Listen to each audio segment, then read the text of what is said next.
Welcome back to OPolitics. We'll be going through a U.S. Senate election prediction.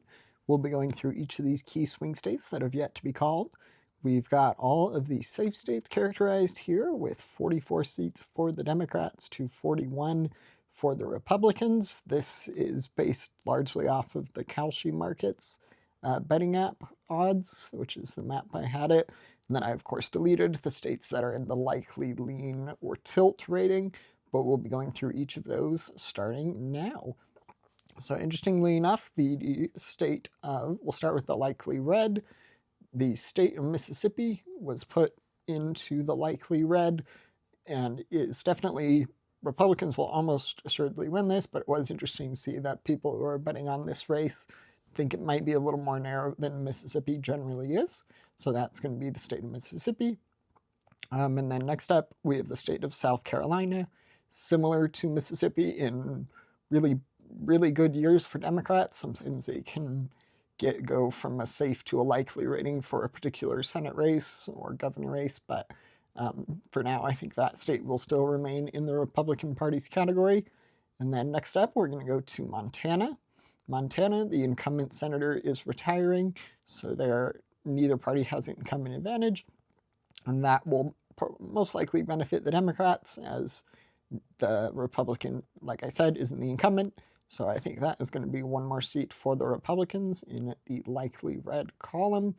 And then I think that we may have one more. I'm going to put Kansas. I think Kansas, the betting markets had it at lean red, but I think Kansas could narrow up, and I think it could go to lean, but for now I'll put it in likely. And I think that might just be the end of the likely states. So with that, for the Republicans at least. So that brings Democrats to 44 to Republicans 45.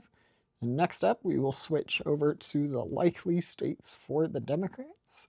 Really, I think there's just going to be the one, that being the state of New Hampshire. One more seat for the Democrats.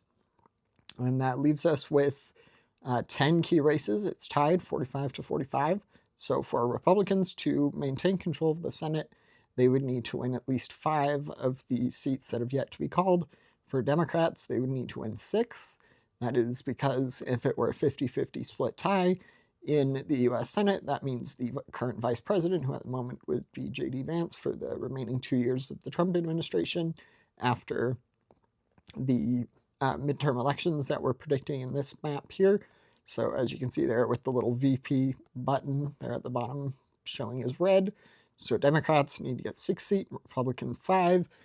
We'll be going through, we'll get to the lean red states. So like I said, Kansas could end up being the lean red. For now, I'm going to keep it in likely, but the state right above it, I think, is going to be in the lean red, that being the state of Nebraska. The state would normally not be closer than Kansas. Generally, Kansas has been more Democratic friendly than Nebraska has, but because there's a bit of an injury, and he is hoping to get support from Democrats, of course. He needs them. Don Osborne needs them to win, but he also needs to appeal to independents and moderate Republicans and people all throughout the political spectrum. And I think he has a real possibility to do just that. I think he can narrow up a race that is generally in the safe red rating into a possible lean red column. Is going to be the state of Nebraska, bringing Democrats to 46 seats. And then I think, accidentally skipped over the state of Florida. That one I'm going to put into the likely red margin, if it will let me, for Florida. Florida used to be a pretty big swing state. It was kind of the biggest swing state, but in recent elections, it has kind of moved further and further to the right. So I think that the Senate election in this case would result in a Republican victory in the state of Florida. And as far as the other states go, if it will load. Yeah, Florida. So Florida going to be in the likely red. Hopefully refreshing this will work. But Florida, not too surprising there. Florida, similar to Iowa and Ohio, used to be a swing state. States have kind of taken turns on when they've been swing states throughout America's history.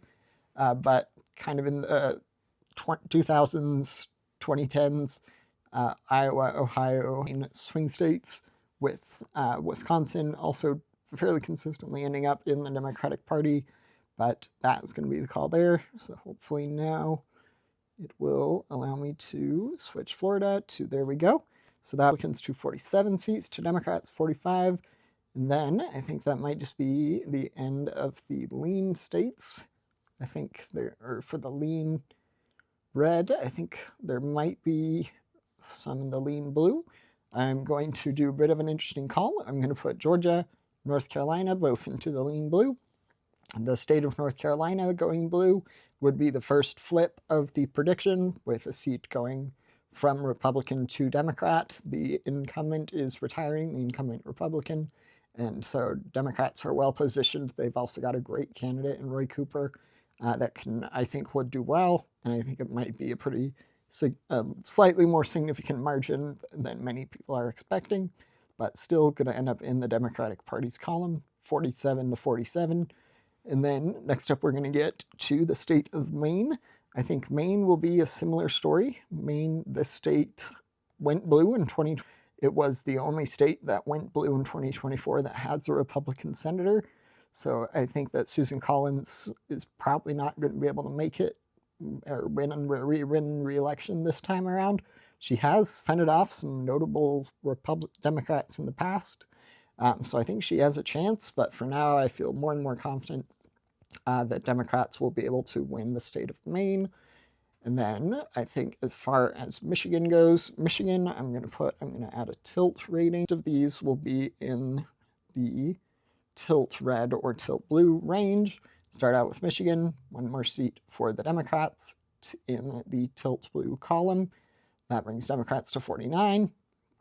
And then there is going to be some more good news for Republicans, though. I'm going to start out with the state of Iowa. I'm going to put that in the Republican Party's category. And then this one is a little more controversial, a little more interesting. The state of Texas, going to put that into the Republican Party, 49 to 49, very close. And then ultimately it will be the two states of Alaska and Ohio that will really, unless something shifts by a pretty big degree, these two states will be the ones that determine which party controls the Senate. And I feel more confident, interestingly enough, in calling Alaska for the Democrats. Mary Peltola is a great candidate. She's won a race in Alaska before, and I think that she will do quite well as a senator, as a Senate candidate. And then as far as Ohio goes, I think in my last prediction I had the state in the tilt red. I think Ohio really could go either way, but for now, I'm going to put it into the tilt.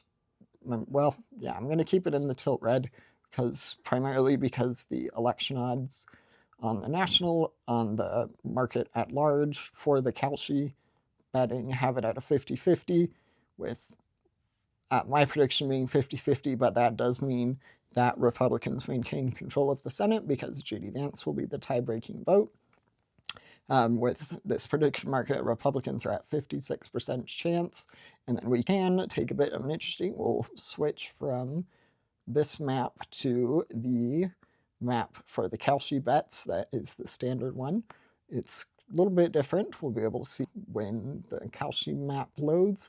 It's got really some state. It's got the state of North Carolina and Georgia in the likely blue column, which was a very interesting thing to do.